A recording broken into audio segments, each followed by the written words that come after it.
오늘은 본문 말씀을 중심으로 성령에 매여 성령에 붙들려 라는 제목으로 주의 말씀을, 오늘 본문 말씀을 좀 묵상하려고 해요.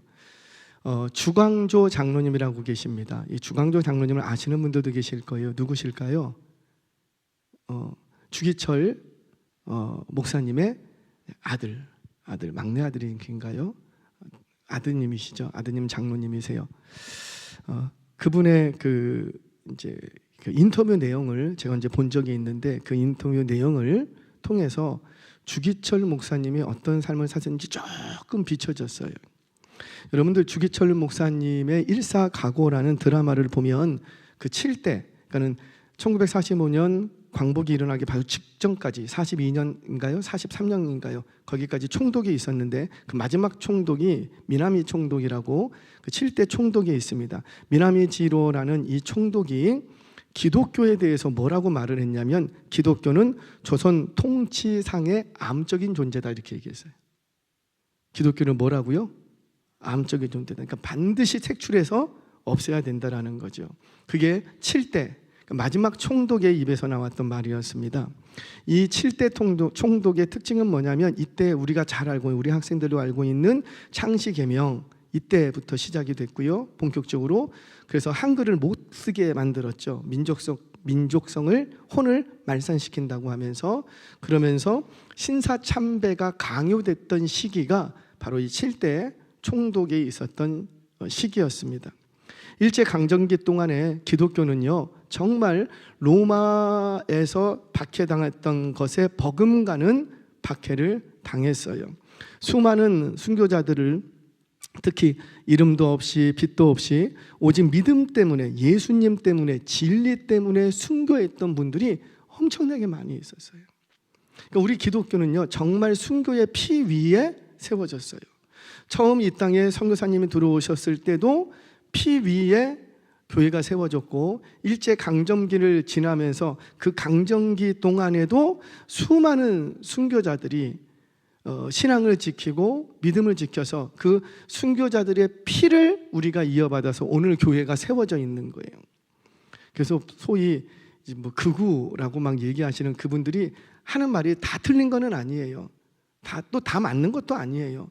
그분들이 왜 이렇게 얘기를 하냐면, 우리 기독교는 피값으로 세워졌다는 거죠. 피값으로. 그 수많은 순교자들, 우리 학생들 오늘 좀 잘 듣고 우리 청년들도 좀 잘 들었으면 좋겠어요. 그 수많은 순교자들이 뭐 때문에 피를 흘렸는가? 자신의 출세나 자신의 배고픔이나 자신의 억울함을 풀기 위해서 생명을 내버렸던 것이 아니라, 단지 이유는 하나. 뭐 때문에? 예수 때문에 신앙을 지켜보겠다고. 신앙 지킨다는 건 간단해요. 신앙 지킨다는 걸 뭐 이상하게 생각하지 마세요. 신앙 지키는 거 주일날 어디 가야 되고, 근데 교회를 못 가게 해. 대단한 걸 얘기한 게 아니라고요. 교회 가면 죽인다고 하는데, 총칼을 들고 지키고 있는데, 심지어 예배 드리는데 문을 다 걸어, 뭐라 그러죠? 빗장을 쳐놓고 불을 질러버리는데, 그대로 그냥 예배 드린다는 이유 하나 때문에. 그러니까 그들이 지켰던 신앙이라고 말하면 우리는 뭐 대단한 걸 얘기하는데, 처음 말하면 주일날 어디 가는 거? 교회 가는 거. 내가 교회로 갈 것이냐? 돈 벌러 갈 것이냐? 내가 예배의 자리에 있을 것이냐? 학원의 자리에 있을 것이냐? 선택하라는 거예요. 그걸 신앙이라고 했답니다. 그거 하나 지켜보겠다고 자기 목숨을 내걸었다는, 뭐 나라와 민족을 구하고 그런 것도 뭐 3.1운동 하면서 그런 것도 아니라, 주일이니까 뭐 해야 되는데? 예배 드려야 되는데 예배 못 드리게 하니까 문 걸어 잠그고 총칼 들고 서 있고, 못 박힌 십자가 위를 걸어가라고 하고. 주기철 목사님이 한 번만 내 앞에서 무릎 꿇어라. 무릎 꿇으면은 당신 살려주겠다. 무릎 꿇지는 않는 거예요. 그래서 이제 순교하실 때도 무릎을 다 깨버렸죠. 순사들이 무릎뼈를, 무릎 꿇려갖고 죽였어요. 하도 안 꿇으니까. 그 주기철 목사님의 순교 이야기는 지금까지도 한국 교회에 큰 빛을 던져주고 계십니다. 언젠가 이 아까도 말씀드렸지만 주기철 목사님의 아들인 되시는 주광조 장로님이 CTS인가 CBS인가 어디서 나와서 인터뷰하는 걸 제가 잠깐 보게 됐어요. 그분이 하는 얘기가 그 말이에요. 저는 주기철 목사님 하면은 순교의 목사님으로 막 믿음의 대단한 거장이고 막 이렇게 도저히 나는 근접할 수 없는 그런 분으로 인식하고 있는데, 아드님이 보는 아버지의 눈은 좀 달랐답니다. 아버지의 모습은. 그분이 하신 얘기가 늘 아버지는 겁이 많으셨대요. 주기철 목사님은. 그러니까는 순교의 자리까지 갔던 게 그분이 대단한 용기가 있어서 갇혔던 게 아니라는 거예요. 배짱이 좋아서 간 게 아니라는 거예요. 주기철 목사님은 본래 심성이 약하고 겁이 많으셨던 분이랍니다. 순사가 잡으러 오면 왜 그런 거 알죠? 뭐 흑계, 황계, 흑계 올라온다. 그러면은 이제 순사가 올라오는 거 아니에요? 저쪽에서 순사들이 막 올라와요. 주기철 목사님 잡으러. 그러면 집이 이렇게 위쪽에 있었는데 올라오는 게 보이잖아요. 아들들이 이렇게 밖에 있다가 아빠 흑계 와요. 순사 와요. 그러는 거예요. 그러면 아버지가 방에 있다가 안방에 있는 그 창문이 있어요. 이렇게 딱 밀면은 되는 창문이 있는데 한지로 만든 창문이 있는데 그거를 딱 열고 글로 펄짝 해갖고 도망가요. 뒷산으로. 그게 일이었답니다. 그게 일이었대. 그러니까 아버지는 순사가 온다면 도망가기 바쁘셨대요. 도망가기. 근데 그날도 잡히시던 그날도 도망을 갔대요. 도망을 갔는데 갔던 아버지가, 그러니까 어머니는 이렇게 막고 있고, 아버지 도망갈 시간을 벌어야 되니까 어머니는 문 밖에서 막고 있고, 그리고 아버지가 도망을 갔어요. 도망을 가서 뒷산으로 도망을 갔다가 도망갔던 아버지가 다시 내려오더랍니다. 다시 내려오더니만 그 대들보를 확 붙들고 그 기둥을 붙들고 펑펑 우셨대요. 나 이번에 가면 너희들 못 봐. 나 이번에 가면 니들 못 봐. 성령의 어떤 감동이 있었던 것 같아요. 도망가셨던 분이 다시 와서 그 기둥을 붙들고 나 여기서 잡혀가면 나 죽어. 나 잡혀가면 다시는 내 가족들을 못 봐. 그러면서 펑펑 우셨대요. 근데 우시면서 잡혀가셨대요.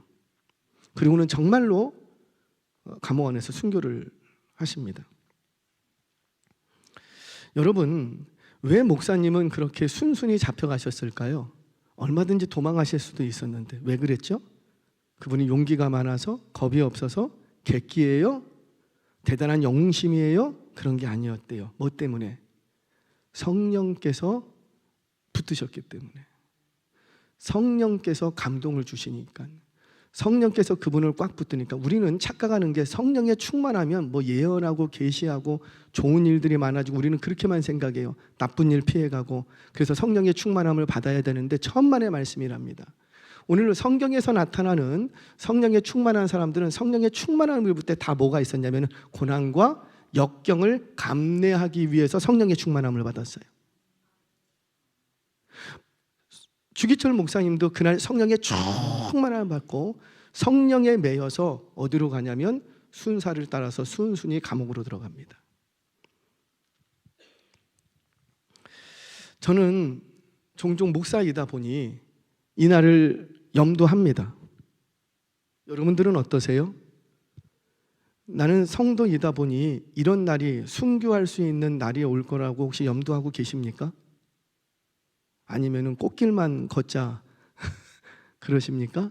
여기 앞에 보니까는 꽃길만 걷자 이렇게 프랜카드가 붙어 있더라고요.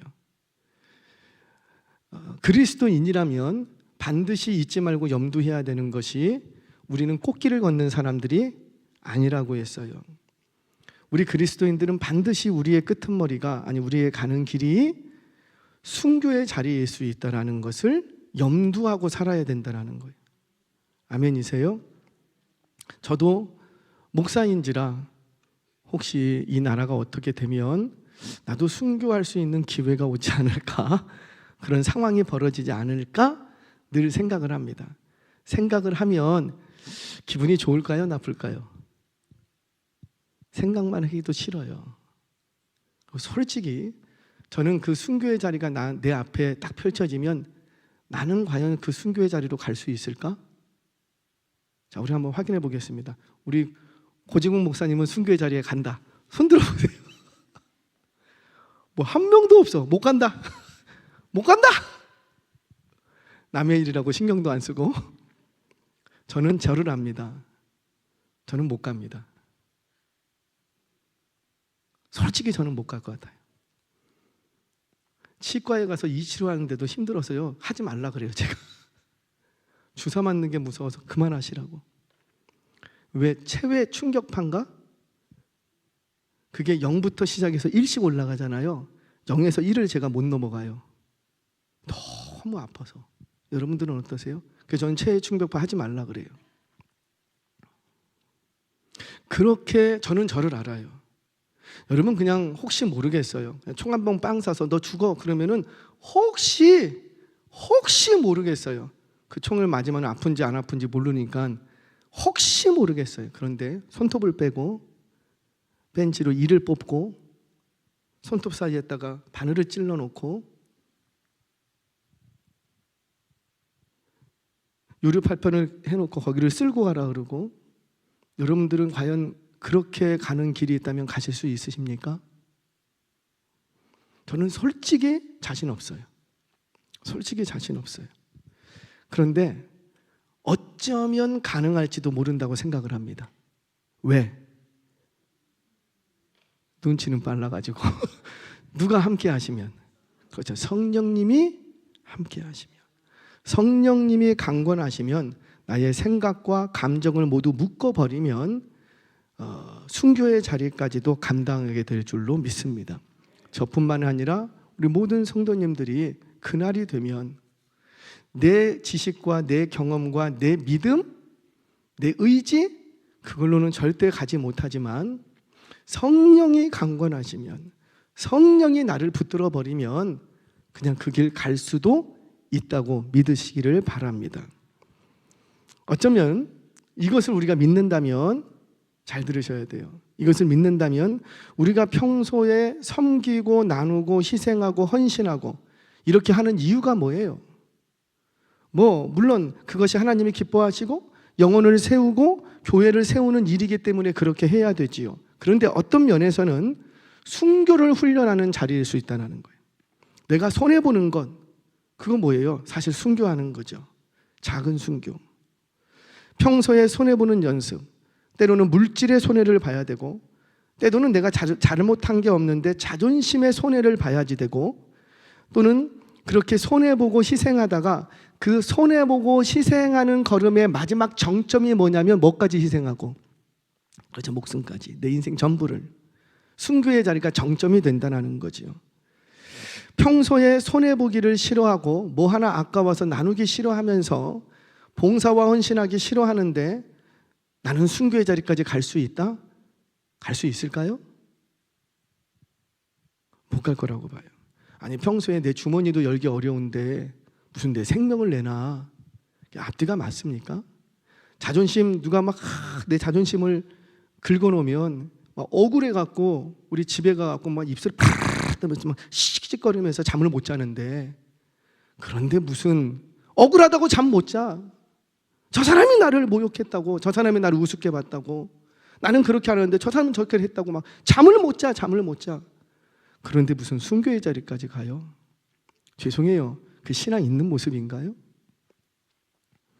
그런데 평소에 자존심을 손해보는 것, 물질을 손해보는 것, 심지어 내 시간을 내려놓고 나도 바쁘지만 그 바쁜 일상을 쪼개어서 헌신하고 봉사하고 그런 모습이 쌓이면 그게 바로 순교의 길까지도 갈 수 있는 징검다리가 될 줄로 믿습니다. 그런데 평소에 그런 걸 해본 적이 없어. 우선 내 것이 먼저야. 항상 내 시간이 먼저고 내 일이 먼저고. 그런데 어떻게 그날이 돼서 순교한다고 누가 얘기할 수 있어요? 못한다라는 거죠. 그럼에도 불구하고 성령의 강권하시는 은혜가 있으면 그 사람도 가게 될 줄로 믿습니다. 그런데 그러려면 평소에 성령의 충만함을 입을 줄 알아야 되는 거예요. 생전 성령님의 만지심을 경험해 본 적도 없고, 성령의 충만함이 뭔지도 모르고, 성령의 강권하시는 것도 뭔지 모르는데 그 순교의 시간이 되면 나는 순교의 자리까지 갈 수 있다, 예수를 위하여 나는 내 생명 버릴 수 있다, 착각하지 마시라는 거죠. 절대 그럴 사람 없어요. 평소에 성령의 충만함을 입고, 평소에 성령의 붙들림 받을 줄 알고, 평소에 성령님의 음성을 듣고 그랬던 사람이 결정적인 순간에도 어떻게 하고 여전히 성령의 붙들림 받게 된다는 겁니다. 저와 여러분이 그 위기의 순간, 결정적인 순간에 성령의 붙들림 받는 은혜가 있기를 축복합니다. 그래서 내 믿음은 내가 지키는 게 사실은 아니에요. 평소 때는 내 믿음 내가 지키는 것 같죠. 내가 뭐 신앙생활 잘하고 내가 봉사하고 내가 섬기고, 그런데 결정적인 순간이 오면 내 힘으로 못하더라는 거예요. 누가 해주셔야 돼요? 성령님이. 믿음을 지킬 수 있는 환경도 성령님이 만들어 주셔야 되고, 내가 하고 싶은데도 환경이 열리지 않으면 못하는 거예요. 그런데 그때, 아니 내가 도망가야 되면 도망갈 길이라도 열어주셔야지 내가 도망을 가죠. 성령님께서 저와 여러분들을 붙드셔서 성령님이 인도해 주시는 삶을 평소에 살아갈 수 있는 우리 모두가 되기를 바랍니다. 그러려면 날마다 우리는 누구를 구해야 되고, 성령님, 성령님. 아침 저녁으로 성령님, 성령님. 무조건 성령의 충만함 나에게 부어주세요. 오늘도 성령의 인도함 받게 해주세요. 제발 내 이성과 합리로만 판단하지 말게 하시고, 성령님 나의 이성과 판단을 묶어주셔서 성령님이 나를 이끌어가 주세요. 우리 학생들 어릴 때부터 성령의 임재를 경험하시기를 바랍니다. 오늘 결혼 참 감사한 게 더 깊은 기도의 자리로 들어갑니다. 12시까지 들어가는데 세상의 절반이 우리 학생들과 청년이에요. 너무너무 우리 교회는 비전이 있다. 할렐루야. 요즘 뭐 12시까지 기도하는 교회가 몇 교회나 되겠어요? 몇 교회나 되겠어요? 그런데 함께 하시는 여러분들 축복합니다. 이 말은 오늘 뭐 하라는 거예요? 긴장하지는 말고 그래요. 성령에 매이면 붙들림 받으면 할 수 있어요. 기도회를 이렇게 인도해 보면 성령님께서 역사하시는 기도회가 있고요, 좀 성령님의 역사가 뜸한 기도회도 있어요. 그러면 기도회 이끌어가기가 굉장히 힘듭니다. 근데 성령님께서 딱 임재하셔갖고 이 기도회를 이끌어 가시면 너무 편한 거예요. 우리 학생들, 우리 청년들, 우리 중고등학생들 기도할 때, 우리 지난주에도 기도해봤지만은 12시까지 기도하는 거 쉬워요, 어려워요? 얘기해봐. 쉬워? 어려워. 누구라도 어려워. 근데 나 이제 못하겠다. 그때 5분만 더 하세요. 나 정말 이제는 그냥 졸리기도 하고 나 힘들다. 일어나야지. 그 마음이 딱 들 때 5분만 더 하세요. 근데 5분만 더 해야지 했던 그때부터 성령께서 그 기도를 이끌고 1시간 기도하는 은혜가 있을 줄로 믿습니다. 근데 그게 쌓이면 그게 영성이 되는 거예요. 기도가 깊어져 가는 거예요.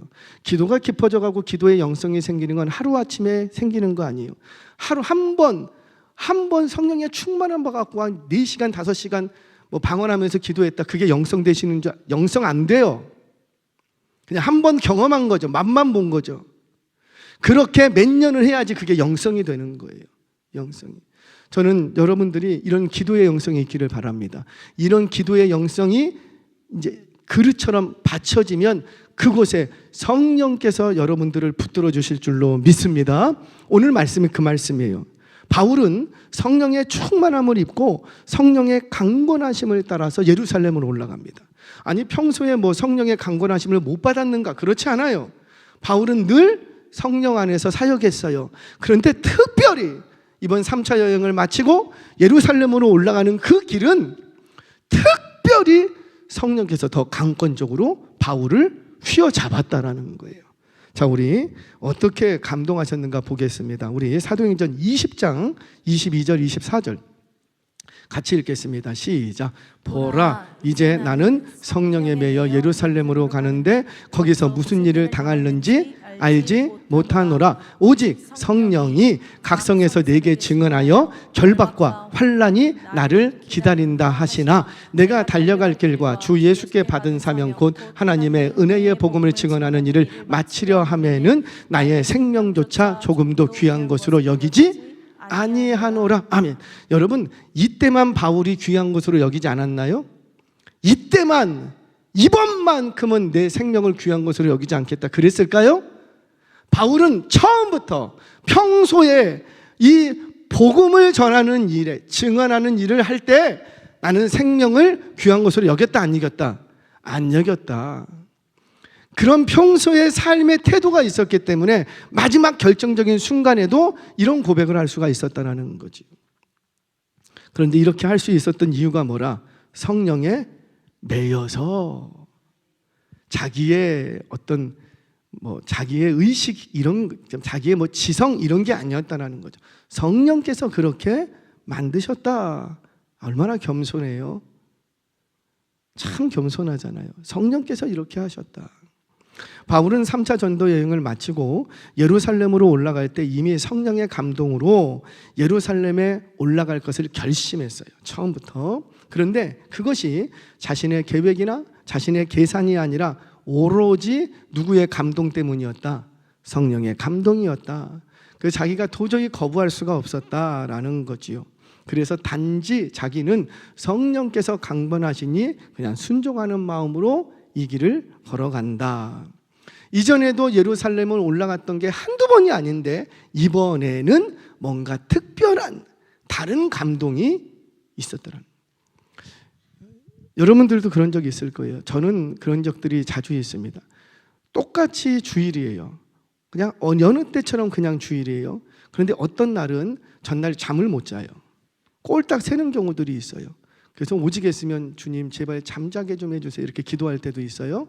제가 보통 머리 딱 붙이면 30초 안에 잡니다. 할렐루야. 저는 항상 그래요. 저는 조금만 자도 체력이 회복되는 스타일이에요. 잠을 자야지 돼요. 근데 왜 잠을 못 자면은 다음 날 막 심장이 벌렁벌렁. 예배를 드려야 되는데 예배 드리는데 아침에 교회로 오는데 왠지 그날따라 심장이 벌렁벌렁. 왜 그럴까요? 성령께서 주시는 감동이 있어요. 그럼 반드시 그 예배 가운데 하나님이 뭔가 역사해 주십니다. 그런 것들을 통해서 오늘 예배에 성령께서 강하게 일하시겠구나. 여러분 우리 솔직히 한번 얘기할게요. 모든 예배가 성령께서 임재하시는 예배예요? 죄송해요. 그렇지 않아요. 성령께서 주도하시고 임재하시는 예배도 있지만 그러지 않은 예배도 있어요. 그러면 우리는 어떻게 해야 돼요? 오늘 우리가 드리는 이 예배도 누가 임재하시기를, 그렇죠, 성령께서 임재하시고 성령께서 주도하시기를 강구하셔야 되는 거예요. 그래서 기도해야 되는 거죠. 바울은 이번에 이 예루살렘을 올라가는데 특별한 그날 한두 번 예루살렘 올라간 게 아닌데 그날따라 특별한 성령의 감동이 있었답니다. 근데 그 감동이 뭐였더라? 너 올라가면 결박과 환난이 기다린다. 구체적으로 그게 뭔지는 모르는데 기다린다. 내가 이번에 올라가면 다시는 이 사람들 못 볼 것 같은 그런 성령의 감동이 있었다라는 거지요.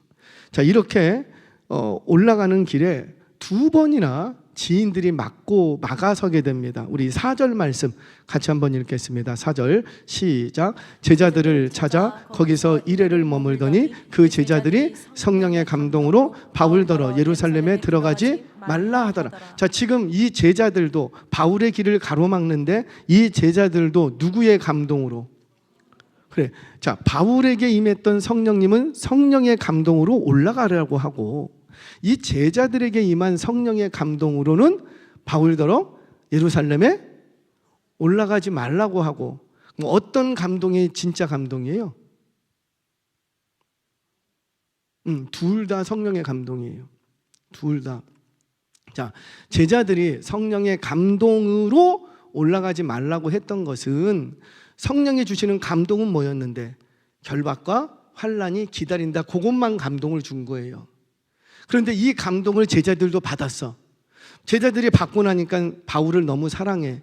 그러니까 어떻게 하는 거예요? 그 바울의 길을 가로막는 거죠. 그러니까 성령의 감동으로 결박과 환난이 기다린 것을 알게 되니까 바울을 사랑하는 사람들이 이번에 좀 안 올라갔으면 좋겠다. 그런데 바울은 자기는 그 감동으로 나는 올라가야 되겠다. 똑같은 감동이지만 서로 해석하는 게 달랐어요. 왜 달랐어요? 한쪽은 인간적인 생각이 앞섰고 한쪽은 자신의 생각을 내려놓고 성령님의 생각을 따른 것이고. 자, 또 한 번 두 번째 발목을 잡게 됩니다. 11절, 12절 말씀 같이 읽겠습니다. 시작. 우리에게 와서 바울의 띠를 가져다가 자기 수족을 잡아매고 말하기를 성령이 말씀하시되 예루살렘에서 유대인들이 이같이 이 띠 임자를 결박하여 이방인의 손에 넘겨주리라 하거늘 우리가 그 말을 듣고 그곳 사람들과 더불어 바울에게 예루살렘으로 올라가지 말라 번하니. 그러니까 이들도 역시 성령의 감동을 받고는 어떻게 하는 거예요? 올라가지 못하게 해요. 왜?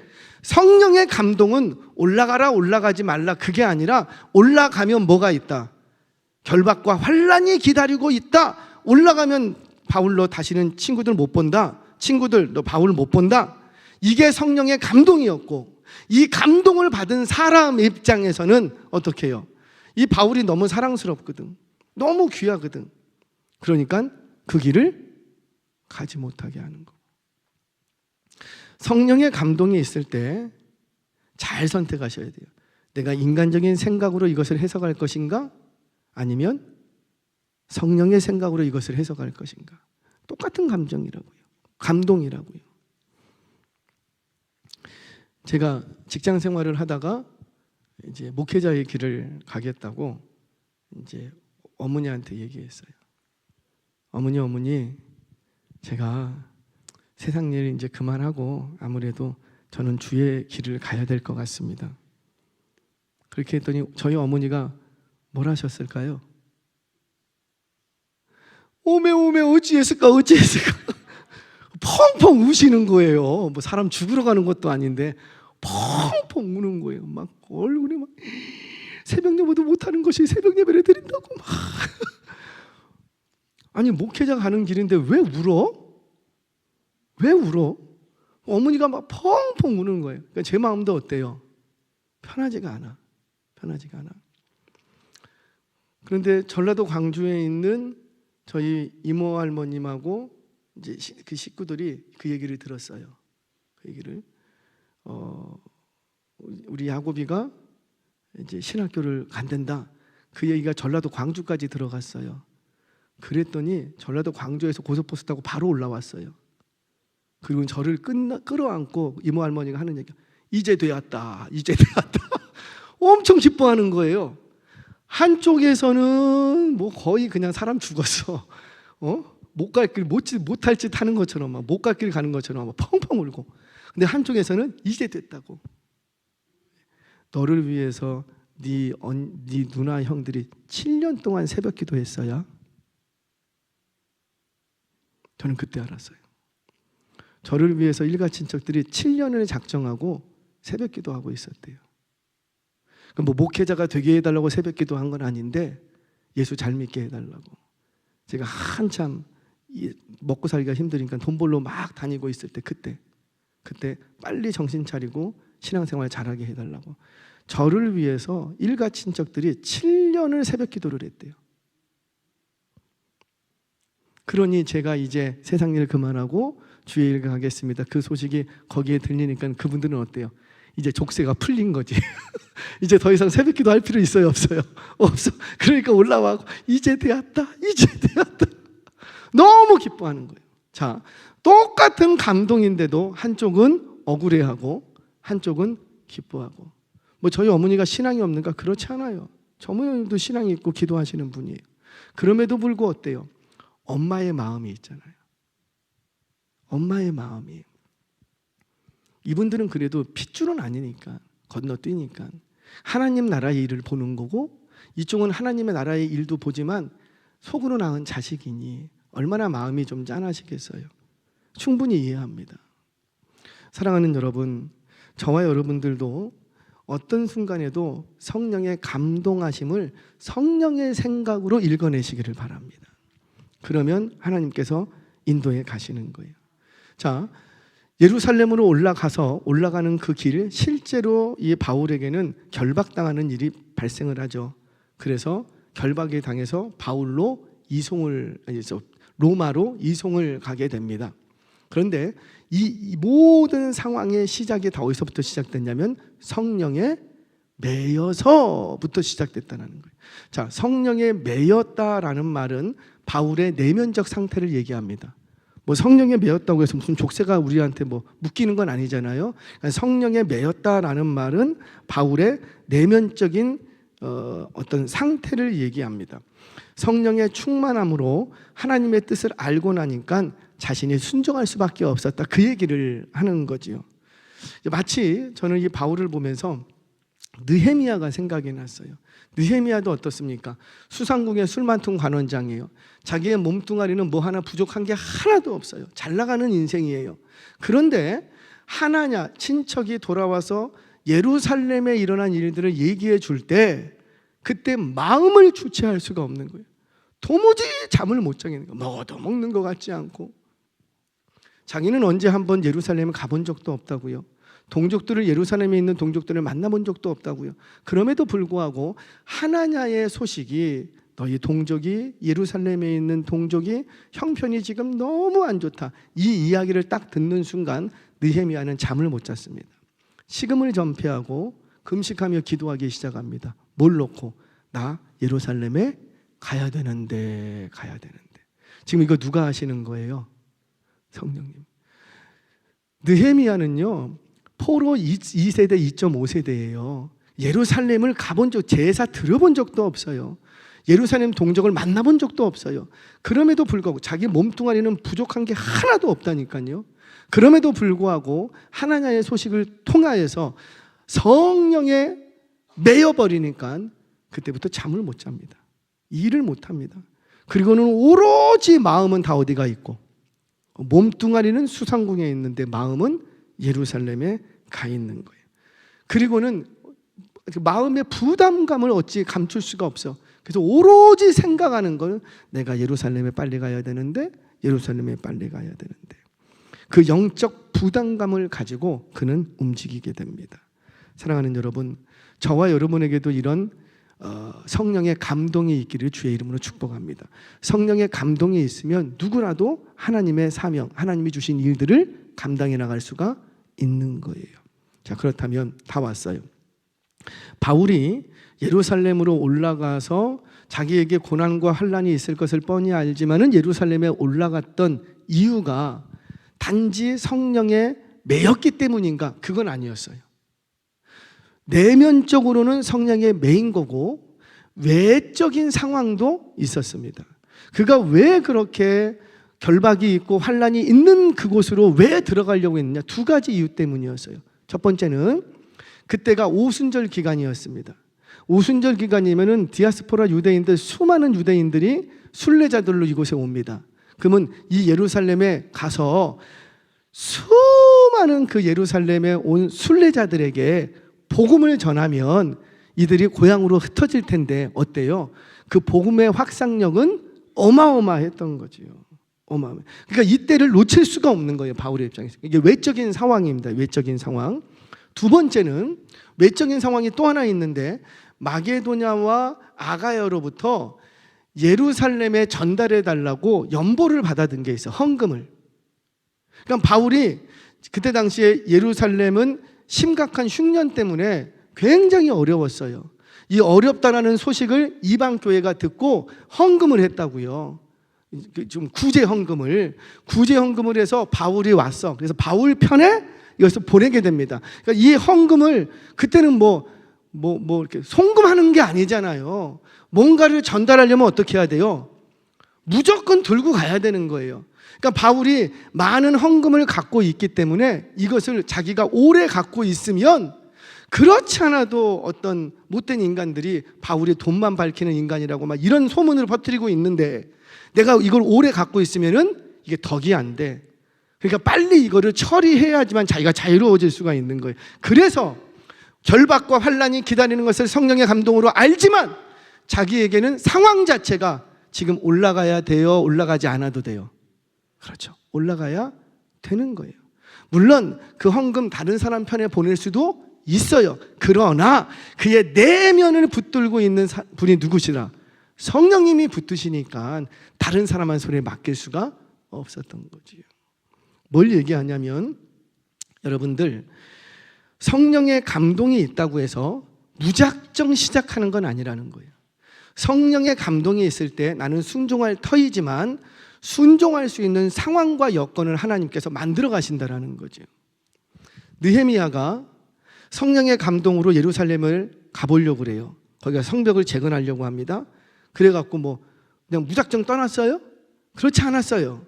성령의 감동이 있지만 이 느헤미야는 기도하면서 기다립니다. 언제까지? 그렇죠. 길이 열릴 때까지.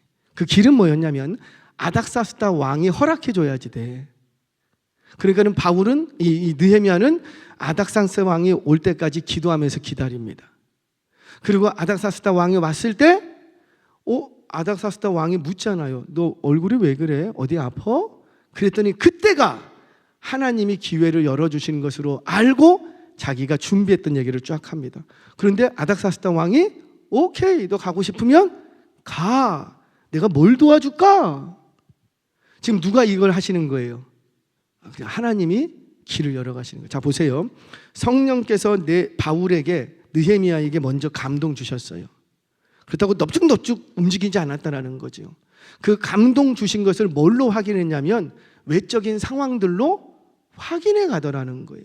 성령께서 길을 여시니까 이거는 분명히 성령께서 하시는 일이구나. 한 가지 이야기하고 말씀을 정리하겠습니다. 제가 신학교를 갔습니다. 직장 생활을 하다가 목회자의 길을 갔어요. 근데 이 목회자의 길을 결심했지만 흔들릴 때가 있거든요. 저라고 없었겠습니까? 흔들리죠. 그리고 뭐 학부 공부를 다 마치고 학부 공부할 때는 뭐 그런 게 없었어. 그런데 대학원을 갔는데 대학원을 졸업하면 이제 본격적으로 사역을 해야지 돼요. 아시겠지만 대학원 때는 일을 못 해요. 그럼 오로지 가족은 아내가 벌어와야지만 살 수 있고요. 제가 교육전도사로서 활동하는데 60만 원, 70만 원 받아요. 그거 하고 아내가 버는 거 하고 한 72만 원. 그거 가지고 생활을 해야 되는 거예요. 그러니까 생활이 너무 힘들어. 거기다가 등록금도 제때 못 내. 그러니까 너무 마음이 힘든 거예요. 뭐 때문에? 돈 때문에. 너무 힘든 거예요. 아니, 하나님이 가라고 해서 왔는데 최소한 요거 문제는 해결해 줘야 되는 거 아니에요? 하나님이 가라고 해서 내가 지금 신학교 길을 가는데 최소한 등록금은 좀 해결해 주셔야 되는 거 아니에요? 근데 안 해줘. 왜 안 해줬어요 그때? 왜 안 해주셨을까요? 그게 훈련이었던 거예요. 몰질에 대한 훈련이었던 거죠. 그때 신대원 1학년이 딱 지났습니다. 2학년이 됐는데 정말 내가 이 길을 가야 되나? 아니, 등록금도 해결 안 해주시는데 내가 이거 먹고 살 수나 있을까? 거기다 저는 다른 사람보다 늦게 시작을 했잖아요. 그러니 이게 답답한 거예요. 예배를 드려도 뭐 감동도 없고. 그래서 이제 작심하고 기도를 했습니다. 하나님, 정말 지난 날 목회자의 길을 가는 이것이 성령의 감동이 맞았다면 증명해 주세요. 다시 한번 확인할 수 있도록 해주세요. 제가 한참을 기도했어요. 그거 없으면 나 안 할랍니다. 너무 먹고 살기가 너무 힘든 거예요. 생활이 안 되는 거니까 너무 힘든 거예요. 제가 등록금을 3학년 때까지도 계속 못 내갖고 계속 밀렸거든요. 3년 내내 그랬어요. 3년 내내 밀리고. 그리고 졸업 2월 달에 졸업하는데 최종 통보가 그 등록금 안 내면은 졸업장이 안 나갑니다. 너 어떻게 이렇게 했어? 또 졸업장은 또 받았어요. 할렐루야? 한참 기도했어요. 2학년 때쯤에. 그리고 응답 안 해주시면 나 이거 집어치우겠다고. 그렇게 기도를 하고 언젠가도 한번 말씀드린 것 같은데 제가 이제 교육전도사로 있는데 양복이 좀 있어야 되겠어요. 그런데 39,000원, 29,000원 양복을 덤핑 판매하는 이렇게 좀 폐업점 같은 게 열렸어요. 왜 이렇게 몽골 텐트 쳐놓고 뭐 골라 해갖고 서 있는 건 59,000원, 누워 있는 건 19,000원, 29,000원 이런 것들이 있었거든요. 거기를 가요. 거기를 가면은 양복 매장이 텐트 안에 한 10여 개가 쫙 텐트 한 장이 있어요. 거기를 이제 가는 거예요. 양복 하나 이제 사려고. 그래갖고 서 있는 거는 못 고르고 누워 있는 거 중에서 이제 하나씩 이제 입어보면서 이렇게 했어요. 근데 저기 있던 직원이 막 저한테 와요. 물건 팔려고 19,000원 하나 팔아보겠다고 저한테 와요. 그러더니만 저한테 막 잘 어울린다고 막 그러는 거예요. 그래갖고 또 이제 기분이 좋으니까 이것도 입어보고 벗어서 저것도 입어보고 저것도 입어보고 막 한참을. 제가 원래 그런 스타일은 아니에요. 어디 가서 진상 부리고 그런 스타일은 아닌데 아니 그날따라 그냥 입어보는 거죠. 뭐 이것도 입어보고 저것도. 근데 이 매장이 제 직원이 좀 화가 났는지 좀 안 좋아. 저한테 그런 거예요. 뭐 하는 사람이세요? 저한테 그래요. 저도 제가 뭐 하는 사람 같아요? 제가 그랬어요. 그랬더니만 이 점원이 하는 얘기가 나를 이렇게 보더니 목사님 아니세요? 그러는 거.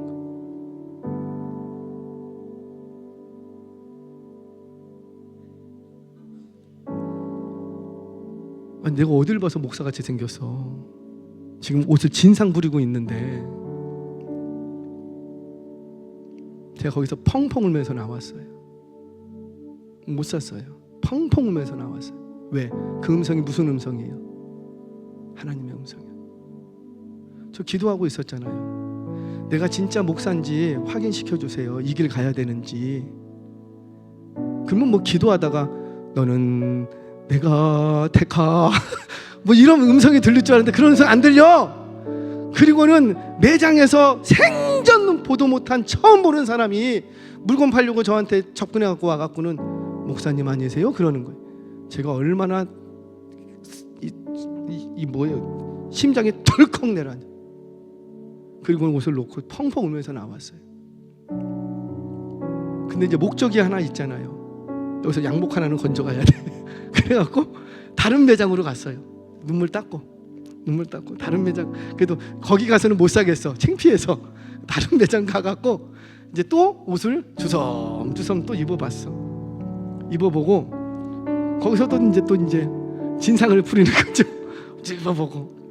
그랬더니 그 점원이 거기 매장 점원이 또 막 와요. 오더니만 저한테 뭐 옷을 입어보고 와 잘 어울린다고 막 그래 팔고.